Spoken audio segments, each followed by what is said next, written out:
Subscribe करें और bell दबाएं ताकि कोई खबर रह न जाए।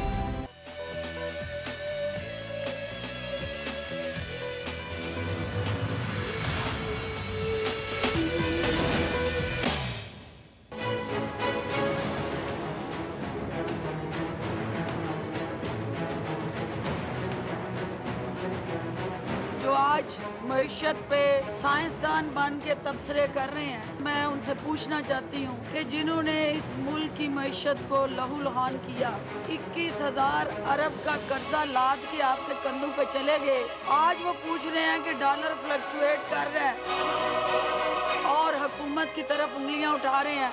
एक 8 माह की हुकूमत से आप 70 साल का हिसाब नहीं मांग सकते।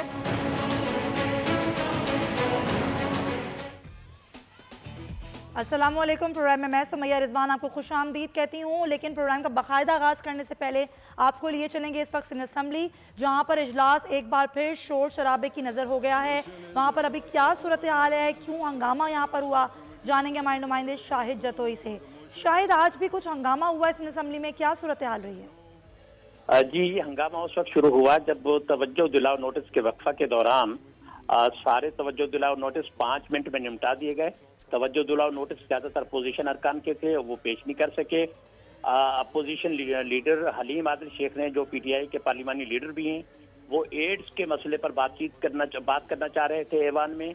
जो एड्स की बीमारी है उस पर बात करना चाह रहे थे। स्पीकर ने उनसे कहा कि एजेंडा कंप्लीट हो जाए, मुकम्मल हो जाए, उसके बाद आपको बात करने की इजाज़त दी जाएगी, लेकिन वो मुसलसल इसरार करते रहे। स्पीकर उन्हें रोकते रहे और उनके शोर शराबे पे फिर हुकूमती अरकान भी खड़े हो गए और ये अपोजिशन अरकान जो हैं वो स्पीकर के दैस के सामने के जाके उन्होंने एहतजाज किया, धरना दिया। हुकूमती अरकान भी उनके सामने आ गए और कुछ अरकान गुथम गुथा भी हो गए। अच्छा। और अभी तक ये शोर शराबा चल रहा है। एजेंडा मुकम्मल हो गया है और स्पीकर उनसे कह रहे हैं कि बैठे, उनसे बात करने के लिए मैं आपको इजाज़त दूंगा, लेकिन अभी तक ये मामला हल नहीं हुआ और ईवान में शोर शराबा जारी है। बहुत शुक्रिया शाहिद जतोई। में बता रहे थे कि तवज्जो दिलाओ नोटिस पर ये तमाम तर हंगामा शुरू हुआ, अभी भी हंगामा जारी। अभी आप देख सकते हैं कि स्पीकर के डाइस का घेराव कर लिया गया है, शोर शराबा किया जा रहा है, बार बार कहा जा रहा है स्पीकर की जानिब से कि नशिस्तों पर बैठ जाएं, बैठकर बात सुन लें, लेकिन अभी भी जो सूरत हाल है वो यही है सिंध असम्बली की। और ऐसे ही हम देखते हैं चाहे वो सिंध असम्बली हो या फिर कौमी असम्बली हो, यहाँ पर जो इशूज़ हैं उन पर गुफ्तगू कम होती है, उनका हल कम निकलता है और दूसरे जो इश्यूज़ होते हैं उनको बढ़ा चढ़ाकर पेश किया जाता है और असम्बली का माहौल ख़राब किया जाता है। सॉरी टू से। खैर, प्रोग्राम का बाकायदा आगाज़ करते हैं। बड़े केसेस आज हुए हैं जिनमें काफ़ी पेशरफ सामने आई है। अमीर मकाम के बेटे इश्तियाक अहमद को एंटी करप्शन की अदालत में आज जब पेश किया गया तो नून लीगियों की जानिब से खासा एहतजाज रिकॉर्ड कराया गया। जब आज पेश किया गया तो वकील इश्तियाक अहमद का ये कहना था कि मुराद सईद जो है इस हवाले से मुहिम चला रहे हैं और मुराद सईद ने नैब और समेत दीगर इदारों को इंक्वायरी के लिए खतूत लिखे हैं और इश्तियाक अहमद को सियासी इंतखाम का निशाना बनाया जा रहा है। नवंबर 2018 से FIA की इंक्वायरी चल रही है। जो रिकॉर्ड FIA ने पेश किया है वो इश्तियाक अहमद ने खुद उन्हें दिया है। इंक्वायरी मुकम्मल करने के बाद FIR दर्ज की गई। अब रिमांड किस बात का लिया जा रहा है और अब अदालत ने FIA की सजा मुस्तरद करते हुए इश्तियाक अहमद को जेल भेज दिया है। जो दूसरा केस है वो ये है कि नैब ने रिपोर्ट जमा कराई है शहबाज शरीफ और फैमिली के हवाले से, जिसमें मनी लॉन्ड्रिंग की तहकीकात के हवाले से बड़ी अहम रिपोर्ट जनाब ये, जिसमें नैब की रिपोर्ट ये कहती है कि शरीफ फैमिली की कंपनी के चपरासी के अकाउंट से 3 अरब रुपए की ट्रांजेक्शन्स की गई। मलिक मकसूद अहमद शरीफ फैमिली की मिल्कियत चिन्योट एनर्जी ऑफिस में चपरासी के तौर पर काम करता था। अरबों रुपए चपरासी के अकाउंट में जमा कराए गए।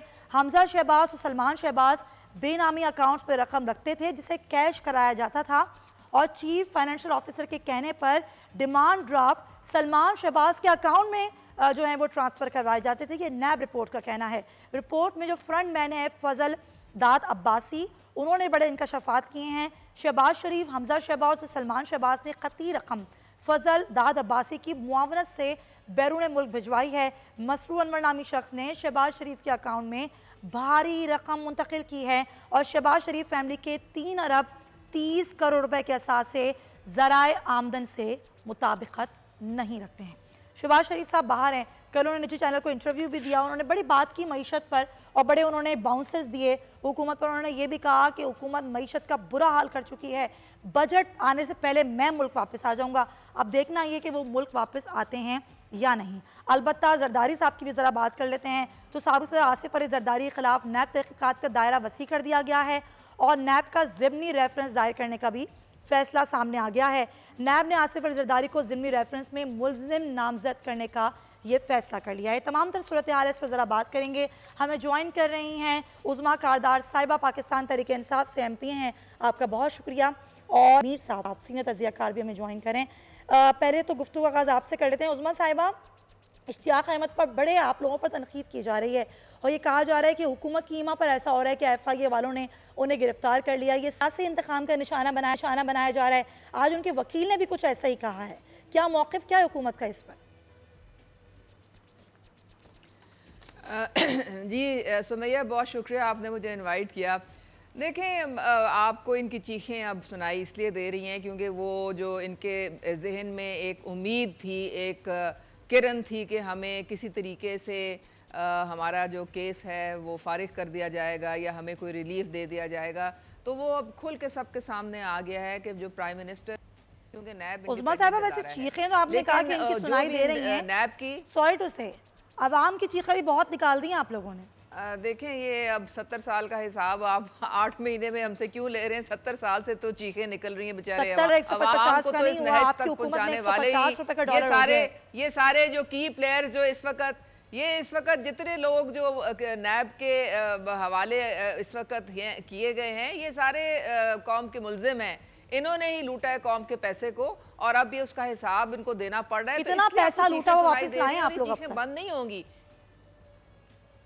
देखें, वो लाने में टाइम लगता है। ये हर मुल्क में ये इन्होंने पाकिस्तान में से तो मनी लॉन्डर करके ये बाहर पैसा ले गए हैं और बाहर के मुल्कों के अपने कवानीन होते हैं, ये उनके पीछे जाके छुपते हैं। आपके सामने लेटेस्ट मिसाल मैं शहबाज शरीफ की दूंगी।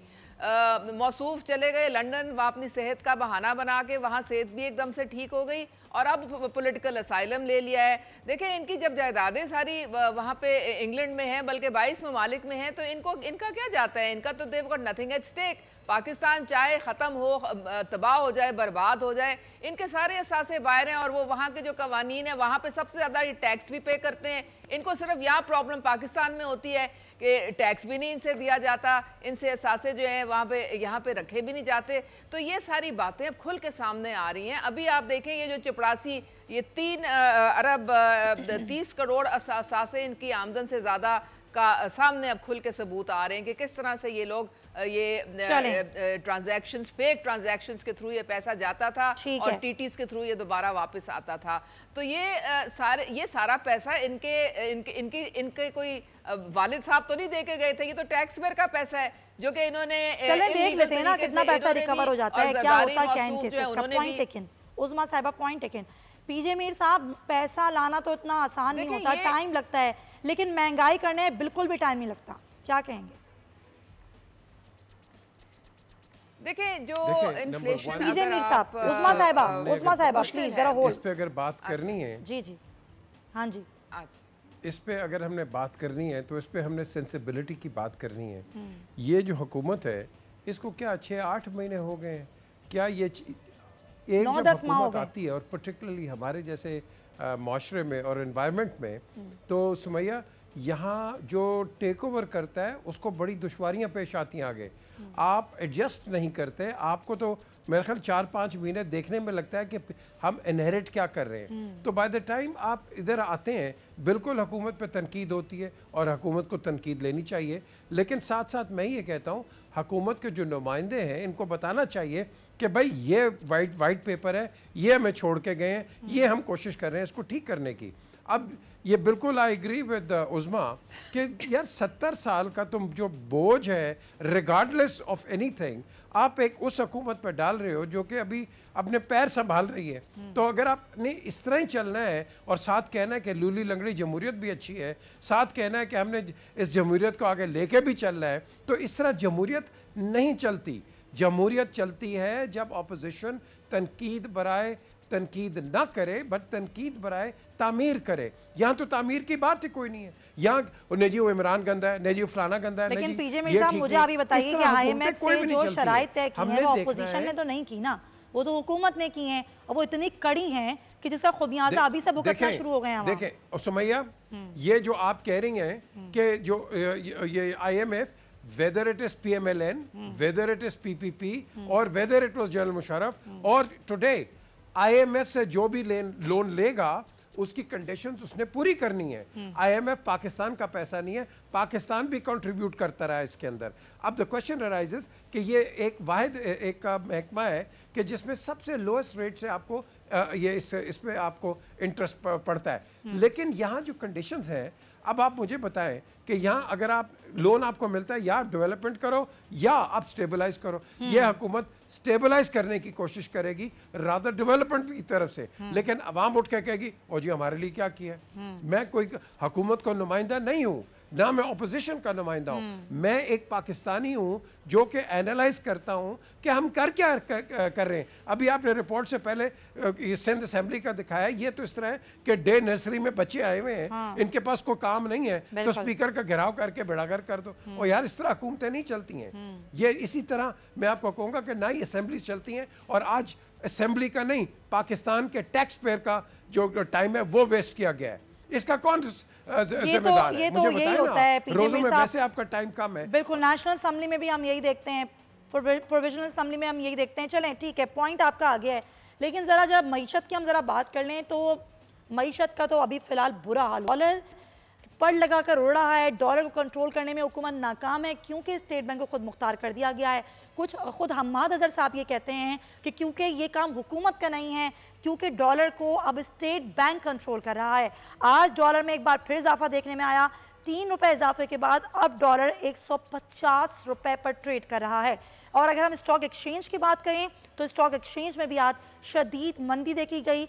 मार्केट 804 पॉइंट्स की कमी से इख्तिताम पजीर हुई और 804 पॉइंट्स की कमी के बाद मार्केट 33,167 की सतह पर बंद हुई है। ये रिकॉर्ड सतह है, कारोबारी अफराद का सारा पैसा डूब चुका है। और जो ओपन मार्केट की हम बात कर रहे हैं वहाँ पर भी अगर हम देखें तो स्टेट बैंक ये कह रहा है कि सिस्टम से इजाफी सरमाया 6 दिन की मार्केट ऑपरेशन में निकाला गया। मनी मार्केट सिस्टम से तकरीबन 1,727 अरब रुपए निकाले जा चुके हैं। सरमाया टी बिल्स फरोख्त करके निकाला गया है और सरमाया 10.70% सालाना शरह सूद पर निकाला गया। ये है सूरत हाल। खैर, डॉलर के ऊपर और इस महंगाई के ऊपर हमारे आज के वज़ीर आज़म पाकिस्तान इमरान खान साहब माजी में क्या कहा करते थे, आइए आपको दिखाते हैं। जब 1 रुपया डॉलर के सामने गिरता है, आपको पता है आपके ऊपर कितना कर्जा चढ़ता है? 100 अरब रुपया पाकिस्तानियों पे कर्जा चढ़ता है जब डॉलर के सामने 1 रुपया गिरता है। अभी 5 रुपए गिरे हैं, तो सोचे कि अब सब पे 500 अरब रुपए का कर्जा चढ़ चुका है। जब डॉलर पे प्रेशर पड़ता है, जब डॉलर कम होता है तो डॉलर महंगा हो जाता है, रुपए की कीमत गिरती है। सुबह से मुझे बड़ी टेलीफोन कॉल्स आ रही हैं कि जी रुपया इतना कम हो गया। सबको ये मैं बताना चाहता हूं कि इसमें कोई घबराने की जरूरत नहीं है। 1 डॉलर 100 रुपए का था, आज 2018 में 1 डॉलर 125 रुपए का पहुंच गया। यानी कि इसका मतलब कि अगर आपके बैंक के अंदर 2013 में 125 रुपया पड़ा था, आज सिर्फ 100 रुपया रह गया है। कौम गरीब हो गई है। एक ये रीएडजस्टमेंट होती है। जब आपका इतना बड़ा खसारा होता है, जो चीजें आप बेच रहे हैं और खरीद रहे हैं, तो थोड़े वक्त के लिए मुश्किल वक्त आता है, लेकिन जो चीजें हो रही हैं आगे, ये इंशाल्लाह आगे जाके सब कुछ ठीक होगा, क्योंकि हम वो कदम उठा रहे हैं जिससे ये हमें डॉलर की कमी आगे नहीं होगी। जब रुपए की कदर गिरती है तो आवाम मकरूज होती है, और 1 रुपया अगर गिरता है, हमारे वज़ीर आज़म पहले कहा करते थे कि जो कौम का एक एक बच्चा है वो 100 अरब रुपए का मकरूज हो जाता है। 2018 में डॉलर 125 रुपए था, आज डॉलर 150 रुपए है। उज़मा कारदार साहिबा, अब हमारी कौम का बच्चा बच्चा कितने अरब का मखरूज हो गया? सुमैया देखें, ये सारी जो बातें आपने कही ये बिल्कुल सही आप कह रही हैं, और इस वक्त जो फ्री फॉल डॉलर की है उससे परेशानी तो पूरी कौम को भी है, प्राइम मिनिस्टर को भी है, मुझे और आप सारों को है। लेकिन ये जो मार्केट स्पेकुलेशन है इसकी वजूहात जो हैं वो हमारे पिछले एतवार से बहुत ज़्यादा लिंक्ड हैं। देखिए, हमारी सारी जो तकरीबन 70 से 80% जो इकॉनमी है वो ब्लैक इकॉनमी, अनडॉक्यूमेंटेड इकॉनमी है, यानी कि सिर्फ 18 लाख हमारे फाइलर्स हैं, बाकी जो है कोई ना कोई टैक्स देता है, ना हुकूमत को पता है कि जी किसके पास कितना पैसा है। अब जिन लोगों के पास के सारा पैसा पड़ा हुआ है वो जैसे ही देखते हैं कि जी ये डॉलर जो है वह 1-2 रुपए बढ़ रहा है तो ये सारी बाइंग शुरू हो जाती है, ये होर्डिंग शुरू हो जाती है, ये ख़रीदना शुरू कर देते हैं, जिसकी वजह से ये एकदम मार्केट जो है वो डिस्टेबलाइज और ऑफ बैलेंस हो जाती है। ये इसीलिए हफीज़ शेख के साथ मीटिंग हुई है कल PSX के एक डेलीगेशन के साथ, और उन्होंने जो मार्केट के मेल्टडाउन को रोकने के लिए उन्होंने जो भी कहा कि जी आप ये एक्शन लें। फॉरेन फाइनेंस मिनिस्टर, फाइनेंस के जो हमारे मिनिस्टर हैं, जो एडवाइजर हैं, उन्होंने फौरन को एक्शन लिया। बनाए जा रहे हैं, कुछ कवानीन में तरमीम की जा रही हैं ताकि इस डॉलर, आप लोग खुद कह रहे हैं ना कि गैर कानूनी तौर पे लोग खरीद रहे हैं। नहीं, इमीडिएट एक्शन जो है, हाँ नहीं, इमीडिएट एक्शन जो है वो नेशनल इन्वेस्टमेंट ट्रस्ट जो है वो 20 अरब रुपए जो है वो मार्केट सपोर्ट फंड के लिए जी, वो बिल्कुल दे रहे हैं। ऑर्डर जो है वो दे दिए गए हैं। बिल्कुल, वो तो स्टॉक एक्सचेंज के बाद से मुलाकात में बिल्कुल सही जी। इसी तरह SECP और स्टॉक एक्सचेंज की जो डेलीगेशन है उन्होंने जो अपने इश्यूज हाईलाइट किए हैं, फौरन हफीज शेख ने उसके लिए भी ऑर्डर्स पास किए। फिर जो आपकी टैक्सेशन के साथ जो इश्यूज रिलेटेड हैं कि हमारी सारी पॉलिसी ये है कि हमने लोगों को प्रेशर डाल के उनको और डराना नहीं है, हमने टैक्स नेट जो है डॉलर बढ़ने में आप लोगों का तो कोई हाथ हमने नहीं है। ब्रॉड करना है, हुकूमत तो बिल्कुल ही इस पे कोई इंटरवीन नहीं कर सकती, आप लोगों का तो कोई हाथ नहीं है अगर डॉलर बढ़ रहा है तो। नहीं, लेकिन अब ये इंटरवेंशन अब स्टेट बैंक कर रहा है, जिसका अभी NIT के थ्रू ये जो आपको जो मार्केट सपोर्ट फंड में जो 20 अरब जाएगा, इससे एकदम आपके मार्केट को संभाला मिलेगा और ये रुकेगा। देखें, ये हमारी जो ब्लैक मार्केटिंग की जो ये हमारी एक मेंटालिटी है, ये वो लोग हैं जिन्होंने बहुत सारा जो पैसा है जो कि गलत तरीके से और जो कि इन्होंने लोगों से लूट मार करके जमा किया है, ये वो है जो एकदम से डॉलर खरीदने शुरू कर देते हैं, फिर ये बाहर भेजने शुरू कर देते हैं और बेड़ा गर्क हो जाता है हमारी इकॉनमी का। लेकिन इंशाल्लाह ताला जिस तरह प्राइम मिनिस्टर ने 2 दिन पहले कोई उनसे पूछ रहा था कि क्या बनेगा, तो उन्होंने कहा, महातिर ने मुझे कहा था कि फिक्र ना करो, पहले ये मुश्किलात आएंगी, पहले नीचे की तरफ ग्राफ जाएगा, फिर एकदम से जब आपकी पॉलिसीज की डायरेक्शन सही होगी, आपके स्ट्रक्चरल रिफॉर्म्स नजर आने शुरू होंगे आपके इंस्टीट्यूशंस में, फिर उसके बाद पाकिस्तान की चले अल्लाह करे कि ऐसा ही हो कि सब कुछ बेहतर हो। ये मुश्किल वक्त आप लोग स्ट्रक्चरल रिफॉर्म्स की तरफ आ जाएं और अपनी सिमत का तयन कर लें और चीज़ें बेहतर हो जाएं। फिलहाल तो ऐसा नजर नहीं आ रहा। PJ मीर साहब, सरमायाकारों के 140 अरब रुपए डूब गए हैं। हफीज शेख साहब ने इस पर तशवीश का इजहार किया है और उन्होंने कहा है कि हम 20 अरब रुपए का फंड फराहम करेंगे नेशनल इन्वेस्टमेंट ट्रस्ट के जरिए। आपको लग रहा है इससे कुछ फ़ायदा होगा? और डॉलर का जहाँ तक रेट का ताल्लुक है कि डॉलर बढ़ता ही चला जा रहा है, तो इस मामले में हुकूमत तो आपको लग रहा है कि बेबस है, क्योंकि अब स्टेट बैंक तो खुद मुख्तार हो गया इस हवाले से। सुमैया, अगर आपको याद हो कि जब जनरल मुशर्रफ की हुकूमत गई थी तो शौकत अजीज़ ने जो डॉलर था वो 50 रुपये पे रखा हुआ था, लेकिन बाद में वर्ल्ड प्राइसेस पे 150 पे चला गया, आपका बजट ऑफसेट हो गया। आपके अगर इकोनॉमिक मैनेजर्स उस वक्त पीपल्स पार्टी में अच्छे होते तो आपके पास इतनी लिक्विडिटी थी कि आप मुल्क को फिर भी स्टेबलाइज कर सकते थे। आपने नहीं किया, विद द रिजल्ट कि सारा क्योस पीपल्स पार्टी पे पड़ गया, पीपल्स पार्टी उसको संभाल ना सकी। आगे यही प्रॉब्लम फिर PMLN ने इनहेरिट की, वो जब इनहेरिट की तो आपने देखा कि वो भी संभाल ना सके।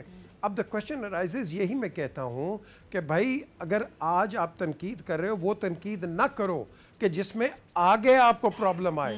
आप मिल के इस मईशत को ठीक करो। अब गवर्नमेंट ने, मैं समझता हूँ, लेट स्टेप लिया है लेकिन बड़ा अच्छा लिया है। डॉक्टर सलमान शाह को लेके आ गए ये इसमें प्रोविंस में, लेकिन इनको चाहिए था कि इनको फेडरेशन में लेके जाते जहाँ ये ज़्यादा काम और ज़्यादा सर्विस पाकिस्तान को दे सकते थे। अब प्रॉब्लम हमारी ये है कि आप कब तक सब्सिडाइज करेंगे, कब तक आप NIT से और इधर उधर से आप पैसे लेके इधर देते जाएंगे। आफ्टर ऑल कहीं ना कहीं से लेके आप ये थोड़ा सा एडॉक अरेंजमेंट कर देंगे, फिर उधर करेंगे। हमें चाहिए कि अपने, जैसे ये उस्मान ने अभी बात की है, कि हमें चाहिए कि इसके अपने जो इंफ्रास्ट्रक्चर है इसको तकड़ा करे। अब ये इंफ्रास्ट्रक्चर ओवरनाइट आपका तकड़ा नहीं होगा, इसमें टाइम लगेगा। आपकी आवाम के अंदर पेशेंस है नहीं है। आपको मैं बार बार आपके प्रोग्राम में भी कहता हूँ, ये आप मोटरसाइकिलिस्ट देख लो, ये मौत के कुएं में चलाने वाले, ये सब्र करेंगे? ये तो कह रहे हैं कल हमें रिजल्ट दो। ओ भाई, कल रिजल्ट नहीं आता। कौमें ऐसा बढ़ती हैं, प्रोवाइडिंग के ऊपर आपका जो अपर और टारगेटेड, जब ये हुकूमत खुद सेट कर लेगी, जब इमरान खान साहब ऐसे दावे और वादे कर लेंगे कि हम आएंगे तो मुल्क का दौलत वापस आ जाएगी लूटी हुई, और इतनी ज़बरदस्त खुशहाली आ जाएगी, गुर्बत खत्म हो जाएगी, महंगाई होगी नहीं, डॉलर मैं 100 पे ले आऊंगा, तो ये वादे दावे नहीं करने चाहिए थे ना। ये बिल्कुल सही कहा, लेकिन आप देखें ऑपोजिशन के अंदर हम पेट भी फाड़ते हैं लोगों के, हम जाके लूटी हुई दौलत भी लेके आते हैं। ये एक रिटोरिक होता है, ये एक आप कह लो कि गिमिक्स होते हैं, इसके ऊपर हर एक होता है। जब इमरान आए हैं गवर्नमेंट के अंदर, जब from an opinion into a responsibility, फिर उनको पता चला है ना कि रियलिटी क्या है। वो तो समझते थे कि सब ठीक है, हम ये कर लेंगे वो कर लेंगे, अंदर गए तो आपकी तिजोरी खाली है।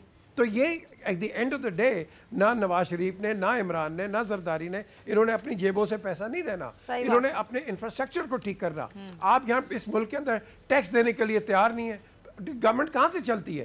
टैक्स से चलती है, और जब तक आप टैक्स नहीं देंगे गवर्नमेंट्स नहीं चलेंगी। फिर आपके अंदर करप्शन भी आएगी, आपके अंदर मेल फंक्शनिंग आएगी। और पाकिस्तान का सबसे बड़ा जो प्रॉब्लम है, that is the managerial problem. इस मैनेजरियल प्रॉब्लम को आप ठीक करो, whether it is in the bureaucracy और whether it is in the corporate sector. जब तक आप इसको ठीक नहीं करोगे आप आगे नहीं बढ़ोगे। तो यही मैं रेस्ट करता हूं इस केस को कि खुदा के लिए अच्छे लोग लेके आओ, रिगार्डलेस किसी पार्टी के भी हो, आप उनको लेके आओ that they work for the interest of Pakistan. ठीक है। उज़मा खादा साहबा, जब इमरान खान साहब ये कहते थे कि अगर डॉलर बढ़ रहा हो तो समझ जाओ कि आपका वजीर आज़म चोर है, इस पर आप क्या तबसरा करना चाहेंगे?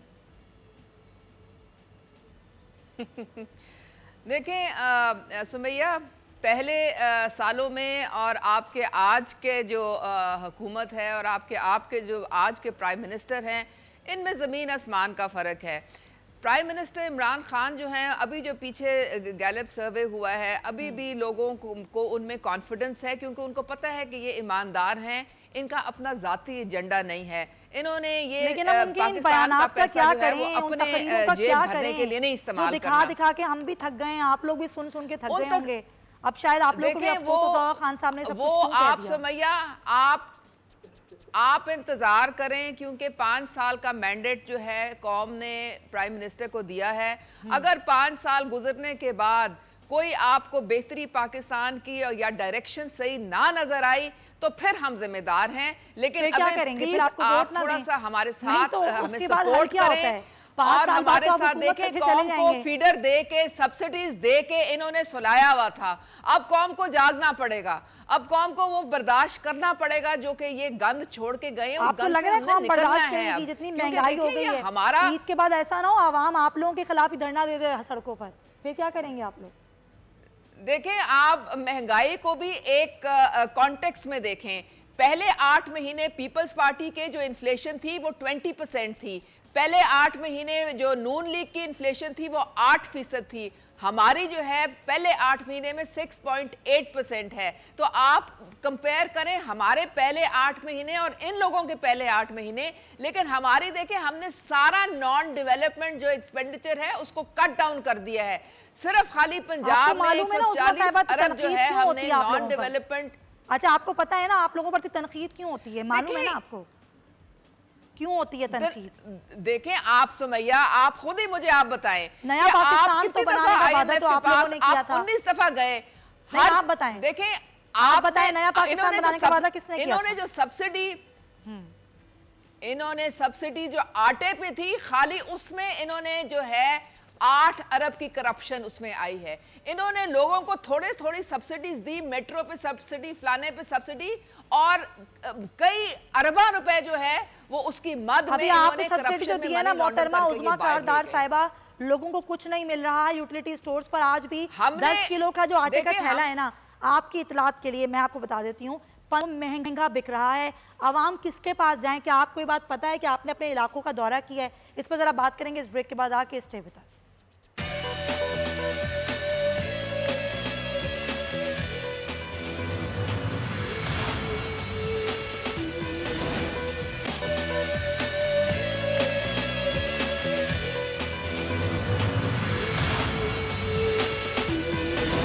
Back to the show. और उज़मा कारदार साहिबा, वही जो ब्रेक से पहले मैं आपसे बात कर रही थी, ये खबर ही मैंने अभी नाजरीन को दे दी है। ओगरा जो है वो कीमतें बढ़ाने की सिफारिश कर चुका है जी, गैस की कीमतें बढ़ाई जाएं। अभी मैं कल अखबार पढ़ रही थी तो बिजली की कीमत में भी 15% इजाफे की तजवीज़ है।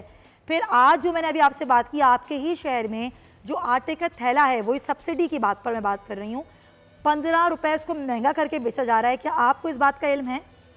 देखें सुमैया, आप लोग मेरे ख्याल में गौर नहीं करते हैं। पंजाब में सिर्फ 309 जो रमज़ान बाज़ार हैं वो प्रॉपर, उसमें 1000 प्राइस मॉनिटरिंग मैजिस्ट्रेट बैठे हुए हैं, इलेक्ट्रॉनिक बोर्ड्स पे उनकी कीमतें लगी हुई हैं। उसमें 19 जो डेली यूज़ के जो आइटम्स हैं, उसमें सब्जियां, गोश्त, आटा, चीनी वगैरह सारों के रेट्स मुकर्रर हैं। एक चीफ मिनिस्टर का कंप्लेंट, नहीं, आप यूटिलिटी स्टोर को छोड़े, आप रमजान बाजार पे आए। देखिए मैडम, यहाँ पर तो आप लोगों ने सब्सिडी देने हर एमपी जो है वो अपने इलाके में है और वो मॉनिटर कर रहा है। नहीं, देखिए आपको मैं वो नंबर भी देती हूँ, 0800-02345। अगर आप समझते हैं कि जो रेट लिस्ट लगी हुई है उससे ज्यादा कोई मुनाफाखोरी कर रहा है, आप फौरन उसकी यूटिलिटी स्टोर से आप लोगों को लेना देना नहीं है, हो सके जो दिल चाहे वहां पर हो। नहीं, देखे ना, आप मेरी बात सुने, आप 309 अगर रमजान बाजार है, उसमें चीनी की कीमत अगर 55 रुपए है, तो आप अगर कोई 60 रुपए बेच रहा है तो आप फौरन उसकी शिकायत लगाएं, उसका सद्देबाब होगा। अगर आप शिकायत ही नहीं लगाएंगे और आप बाहर बाजार शिकायत तो लगा रहे हैं, और किस तरह शिकायत लगाएं, तो कौन जिम्मेदार है? किस तरह शिकायत लगाएं? लगा तो रहे हैं शिकायत। देखो ना, अब मैं आपको बता तो रही हूँ, मेरा सिंसियर मशवरा है कि जहां हुकूमत ने अपनी बाकायदा प्राइस कंट्रोल किया हुआ है, आप सारी शॉपिंग रमजान बाजार की वहां से करें और बाहर से कोई चीज ना लें। जो चीज है आपको इंशाल्लाह ताला वहां मिलेगी। और 10 किलो का जो आटे का जो तोड़ा है, उस पे आपको 80 रुपीज जो है उसकी बचत होगी अगर आप रमजान बाजार से लेंगे। यानी कि आवाम को आप ये मशवरा दे रही हैं उज़मा साहिबा, if I am not wrong, कि आप यूटिलिटी स्टोर्स ना जाएं, इन बचत बाजारों का रुख करें। आप आवाम को यही मशवरा दे रही हैं? नहीं, अब मुझे नहीं मालूम आप अगर यूटिलिटी स्टोर में कितनी बड़ी है कि क्या प्राइस डिफरेंस है, क्योंकि यूटिलिटी स्टोर भी आफ्टर ऑल जो है गवर्नमेंट के हैं। लेकिन अगर आप समझते हैं कि यूटिलिटी स्टोर में की कंपेरेबल प्राइस नहीं है, रमजान बाजार में उससे सस्ती मिल रही है, तो आप वहां चले जाएं। लेकिन मुझे नहीं मालूम, क्योंकि मैं मुल्क से 1 हफ्ते के लिए बाहर थी। मैं भी जाके चेक करूंगी कि क्यों बढ़ाई गई है आटे की कीमत यूटिलिटी स्टोर में। ये आपकी तवज्जुह से मुझे अभी पता चला है। बिल्कुल सही। पीजे मीर साहब, ये तो वही बात हो गई, अगर आटा महंगा है तो क्या हुआ, केक खा लें आप। अगर यहाँ पर महंगा मिल रहा है तो जाएं जाके बचत बाजारों से ले लें, आपको वहाँ मिल जाएगी चीनी और आटा सस्ता।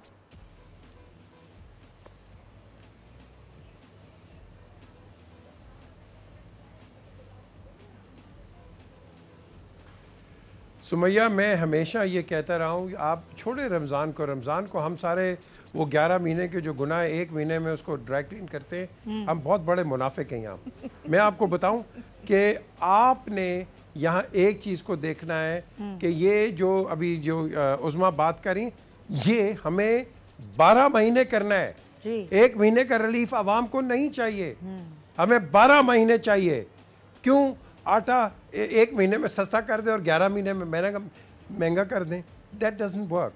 We got to think long term में हम सोच नहीं रहे हैं। हम सिर्फ बिकॉज रमज़ान आ गया है, लोग बड़े नमाजी परहेजी हो जाते हैं, बाहर जाके जेबें काटना शुरू कर देते हैं ये लोग।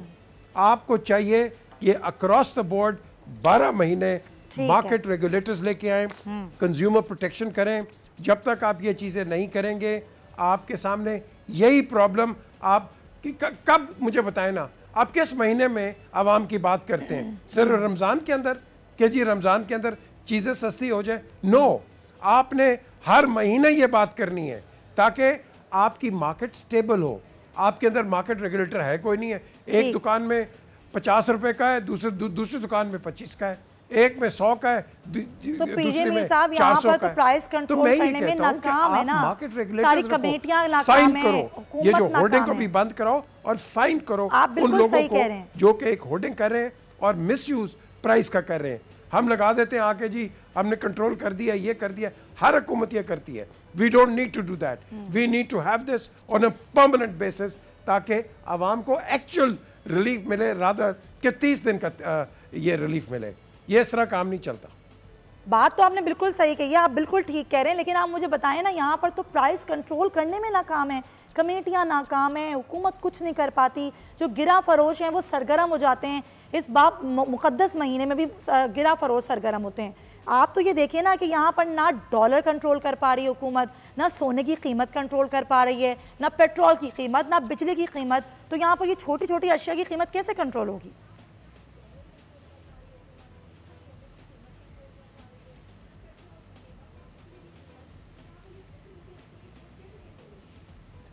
सुमैया, आप एक चीज़ नोट करें, चलें ये तो आप कह रहे हैं ना मैशत की और जो आपकी डेली यूज़ की चीज़ें, और यार आप गंदा पानी आप कंट्रोल नहीं कर सकते कि जो कराची के समुंदर में जा रहा है। हमारा हर दुनिया की हर कोस्ट लाइन पे चले जाएं, लोगों ने वहाँ इंटरनेशनल बिजनेसेस खोले हुए हैं, टूरिस्ट रिजॉर्ट्स बने हुए हैं। आप हमारे कराची में चले जाएं, वहाँ बदबू के अलावा आपको समुद्र पे क्या मिलेगा? मुझे बता दें आप। अनट्रीटेड पानी जा रहा है समुद्र के अंदर, no one is caring about it. Who is responsible? Why is it कि हम ट्रीटेबल पानी अंदर नहीं भेजते? वही गंदा पानी, सीवेज का पानी कराची का समुद्र में जाता है, वहाँ की मछली हम खाते हैं, वहाँ की बड़ी जबरदस्त मछली है। And look at that, the cancer we get out of this. Mercury कितनी है? सही, बिल्कुल सही।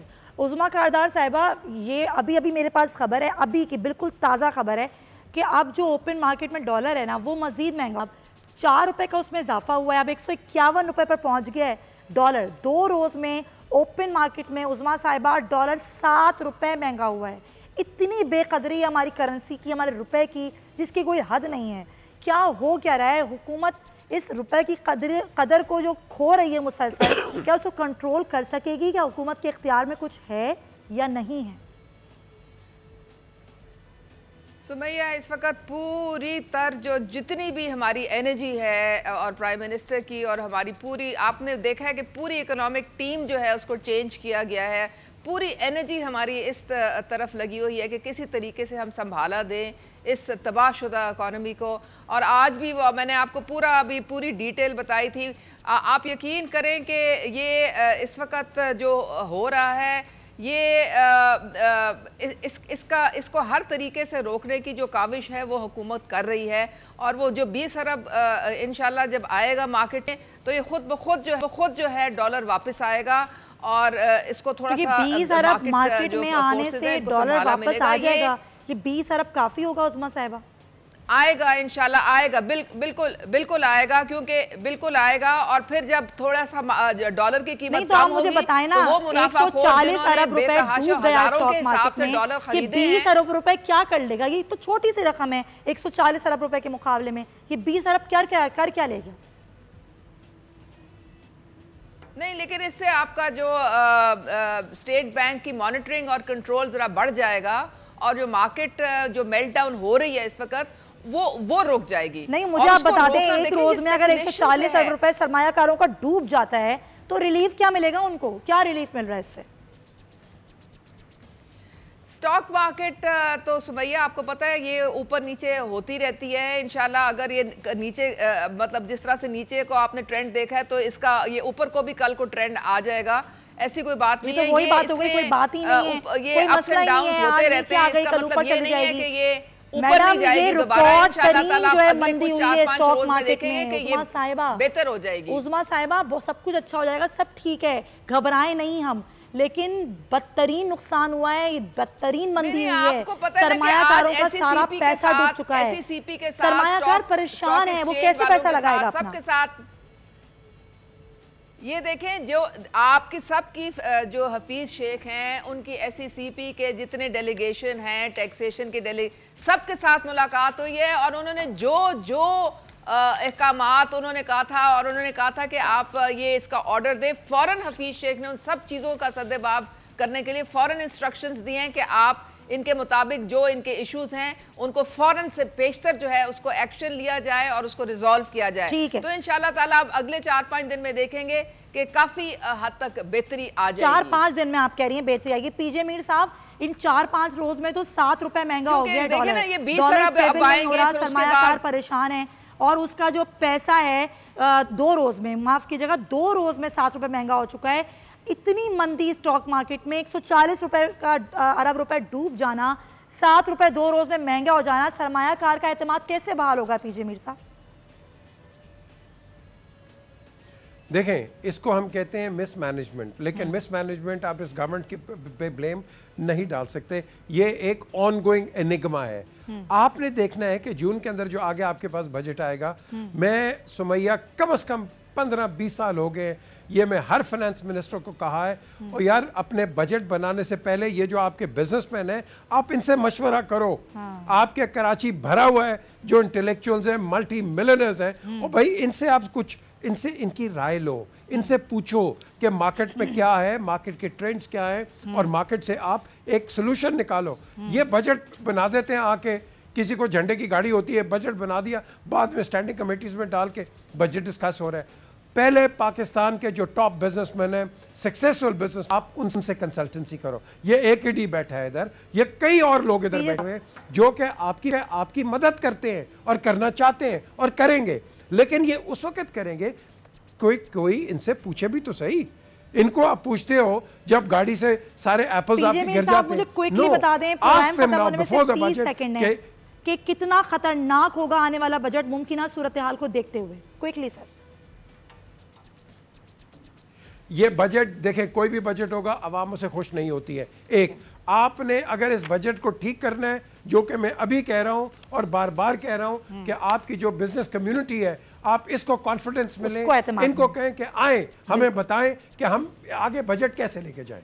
बिल्कुल सही पॉइंट। लेकिन बहुत बहुत शुक्रिया पीजे मीर साहब आपका भी, उज़मा कारदार साहिबा आपका भी, और पीजे मीर साहब को भी की बात को ही मैं आगे बढ़ाऊंगी कि हुकूमती तमाम ताजर बरादरी है इसको एतमाद मिलें, इनके मशवरों पर अमल करें ताकि बजट जो है वो कम अज़ कम थोड़ा बहुत ही सही आवाम दोस्त हो। इसी पॉइंट के साथ प्रोग्राम का वक्त ख़त्म होता है। इंशाल्लाह आपसे होगी पीर को मुलाकात। अपना बहुत ख्याल रखिए। अल्लाह हाफ़िज़।